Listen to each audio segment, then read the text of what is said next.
کرتے ہیں عشاق محبت سے نماز کہ سجدہ کعبے میں ہو اور دھیان مدینے میں رہے. چھوڑ آیا ہوں دل و جان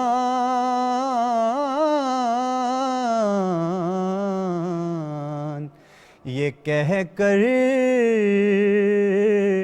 اعظم کہ آ رہا ہوں میرا سامان